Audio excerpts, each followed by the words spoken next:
नमस्कार, एक बार फिर से स्वागत है आप सभी का सफलता की उड़ान के इस यूट्यूब चैनल पर। जैसा कि आप सभी को पता है, रेलवे ग्रुप डी 2025 के लिए जीके जीएस की क्लास को हम कवर कर रहे हैं, जिसमें डेली 20 क्वेश्चंस को कवर करते हैं, जो रेलवे एग्ज़ाम के लिए बहुत ही महत्वपूर्ण होने वाली है। तो आप सभी से रिक्वेस्ट है कि आपको अगर हमारी वीडियो अच्छी लगे तो वीडियो को एक लाइक ज़रूर करें। ठीक है, तो शुरू करते हैं हम आज के सेशन को। दोस्तों, पहला क्वेश्चन है हमारा, इंसान के हृदय में कितने कक्ष होते हैं। जो हमारा हार्ट है उसमें कुल चैम्बर पूछे जाते हैं।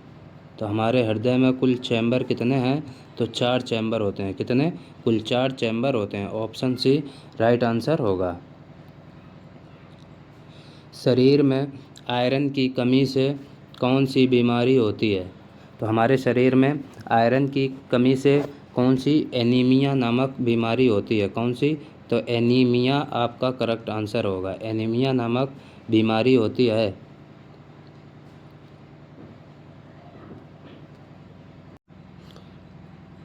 अगला क्वेश्चन है, पौधे किस गैस को लेते हैं और किसे छोड़ते हैं? तो जो पौधे होते हैं ये कार्बन डाइऑक्साइड को लेते हैं, यानी कि CO2 जो होती है, CO2 gas carbon dioxide gas को लेते हैं और ऑक्सीजन को छोड़ते हैं। O2 को क्या करते हैं? ये छोड़ते हैं। तो जो अगर आपसे पूछे पेड़ पौधे कौन सी गैस लेते हैं, तो कार्बन डाइऑक्साइड को लेते हैं और हमारे लिए ऑक्सीजन को ये क्या करते हैं? छोड़ते हैं।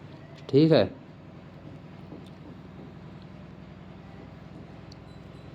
मछलियों के शरीर पर कौन सी संरचना पाई जाती है? तो जो मछलियाँ होती हैं उनके शरीर पर कौन सी संरचना पाई जाती है? ये कौन सी शल्क टाइप की होती है? कौन सी शल्क टाइप की संरचना ये किसमें? मछलियों के शरीर में पाई जाती है। ठीक है। अगला क्वेश्चन है, रक्त का थक्का जमाने में कौन सहायता करता है?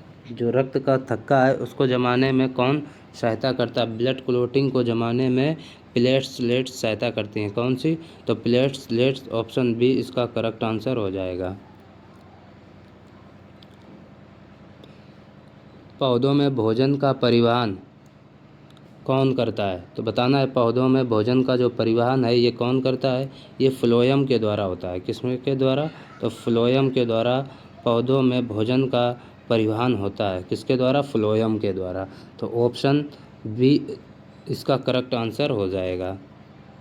अगला क्वेश्चन है, प्रजनन वह प्रक्रिया है जिससे क्या होता है? तो प्रजनन वह प्रक्रिया है जिससे नई संतति उत्पन्न होती है।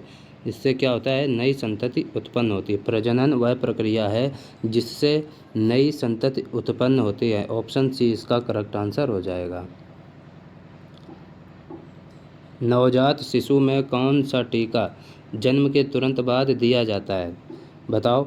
तो नवजात शिशु में जन्म के तुरंत बाद कौन सा टीका दिया जाता है? वो होता है BCG का। किसका? BCG का टीका नवजात शिशुओं में जन्म के तुरंत बाद दिया जाता है और ये दिया जाना बहुत आवश्यक होता है। पाचन के लिए सबसे आवश्यक एंजाइम कहाँ मिलते हैं? इम्पोर्टेंट क्वेश्चन है। पाचन के लिए जो सबसे आवश्यक एंजाइम है ये अग्नाशय में पाए जाते हैं। कहाँ पे? तो अग्नाशय। ऑप्शन सी करेक्ट आंसर होगा। अगर आपको हमारी वीडियो अच्छी लग रही तो वीडियो को लाइक ज़रूर करें। त्वचा से पानी की हानि को रोकने में कौन सहायता करता है? बताओ इसका करेक्ट आंसर क्या होगा? तो केराटिन करता है। कौन करता है? Keratin. Option D correct answer हो जाएगा। त्वचा से पानी की हानि को रोकने में केराटिन सहायता करता है। लाल रक्त कणिकाएँ कितने दिन तक जीवित रहती हैं? इम्पोर्टेंट क्वेश्चन है गाइस। जो RBC होती हैं, RBC लाल रक्त कणिकाएँ, इनका जीवन काल आपसे पूछा है तो कुल कितने? 120 दिन का होता है। ये 120 दिनों तक जीवित रह सकती हैं। तो ऑप्शन डी करेक्ट आंसर हो जाएगा, 120 दिन। किस अंग को शरीर का फिल्टर कहा जाता है? बताओ कौन सा अंग है हमारे शरीर में जिसको शरीर का फिल्टर कहा जाता है। तो जो वृक्क यानी कि गुर्दा होता है उसको कहते हैं, किसको? वृक्क, गुर्दे को क्या कहा जाता है? ये शरीर का फिल्टर कहलाता है। ऑप्शन सी इसका राइट आंसर होगा। प्रोटीन का पाचन किस अंग में होता है? इंपॉर्टेंट क्वेश्चन है गाइज। प्रोटीन का पाचन किस अंग में होता है ये आपको बताना है। तो जो प्रोटीन का पाचन है ये हमारे अमाशय में होता है। कहाँ पे? अमाशय में प्रोटीन का पाचन होता है। तो ऑप्शन बी इसका करेक्ट आंसर हो जाएगा। किस गैस की उपस्थिति में प्रकाश संश्लेषण होता है?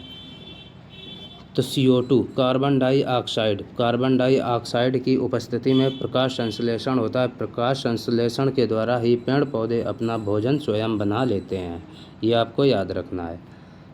अगला क्वेश्चन है, पौधों में वाष्पोत्सर्जन किसके द्वारा होता है?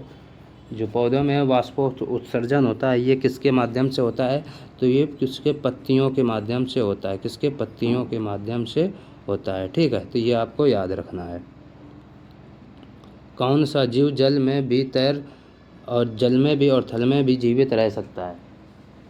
कौन सा जीव है जो जल और थल दोनों में जीवित रह सकता है? तो ये कौन सा हो जाएगा? मेढक इसका करेक्ट आंसर होगा। मेढक। ठीक है। एंटीबायोटिक किसके विरुद्ध प्रभावी होती है? तो एंटीबायोटिक किसके विरुद्ध होती है? बैक्टीरिया के विरुद्ध। किसके? तो बैक्टीरिया इसका करेक्ट आंसर हो जाएगा। बैक्टीरिया के विरुद्ध प्रभावी होती है। ठीक है। किस जानवर के पुनर्जनन की क्षमता अधिक होती है? वह कौन सा जानवर है जिसकी पुनर्जनन की क्षमता अधिक होती है? वो प्लेनेरिया है। कौन सा? Planaria. Option C correct answer हो जाएगा। क्लोरोफिल मुख्य कार्य करता है। तो जो क्लोरोफिल होता है ये मुख्य कार्य क्या करता है? यह प्रकाश को क्या करता है? ग्रहण करता है, ऑब्जॉर्व करता है, प्रकाश को ग्रहण करता है। ठीक है, तो ये क्लोरोफिल का काम होता है प्रकाश को ग्रहण करना। एक कोशिकीय जीव का उदाहरण इनमें से कौन है?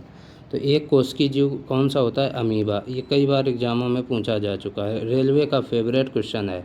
ये आपके एग्ज़ाम के पॉइंट ऑफ व्यू से बहुत ही इम्पोर्टेंट होने वाला है, इसको आपको नोट डाउन कर लेना है। तो अमीबा एक कोशिकीय जीव होता है। ठीक है।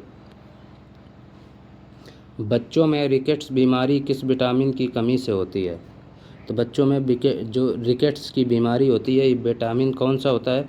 वो विटामिन डी की कमी से होता है। कौन सा? विटामिन डी की कमी से बच्चों में रिकेट्स नामक रोग होता है। और विटामिन डी की कमी से वयस्कों में पूछा जाए कि वयस्क में, एडल्ट में कौन सा होता है? तो ऑस्टोमलेशिया नामक रोग होता है। कौन सा? ऑस्टोमलेशिया। ये आपको याद रखना है। लार में कौन सा एंजाइम पाया जाता है? बहुत ही इम्पोर्टेंट क्वेश्चन है। तो लार में कौन सा? टाइलिन नामक एंजाइम पाया जाता है। टाइलिन ये कहाँ पे होता है? मुख में पाया जाता है। कहाँ पे? तो मुख में पाया जाता है टाइलिन नामक एंजाइम। पेड़ पौधों में गैस का आदान प्रदान किसके द्वारा होता है? जो हमारे पेड़ पौधे हैं उसमें गैसों का आदान प्रदान जो होता है वो पत्तियों के द्वारा होता है। किसके? तो पत्तियां इसका करेक्ट आंसर हो जाएगा। पत्तियों के द्वारा गैसों का आदान प्रदान होता है। ऑप्शन बी राइट आंसर होगा। शरीर का संतुलन बनाए रखने का कार्य कौन करता है? बहुत इंपॉर्टेंट क्वेश्चन है। जो शरीर का संतुलन है ये कौन बना के रखता है? ये मध्य कान जो हमारा है, मिडिल कान होता है। कान के कितने भाग होते हैं? 3 भाग होते हैं। तो जो मध्य कान होता है ना, वो ये हमारे क्या करता है? शरीर को संतुलन बनाए रखने में कार्य करता है। और आज का लास्ट क्वेश्चन है फ्रेंड, पेड़ पौधे वायुमंडल में कौन सी गैस की मात्रा को संतुलित करते हैं? तो जो पेड़ पौधे हैं वायुमंडल में कार्बन डाइऑक्साइड जो CO2 गैस होती है, कार्बन डाइऑक्साइड, इसको क्या करते हैं? संतुलित करते हैं। तो आज की अगर हमारी वीडियो आपको अच्छी लगी हो तो वीडियो को लाइक करें और चैनल पर नए हों तो चैनल को सब्सक्राइब ज़रूर करें। मिलेंगे नेक्स्ट वीडियो में, तब तक के लिए टेक केयर। थैंक यू, धन्यवाद।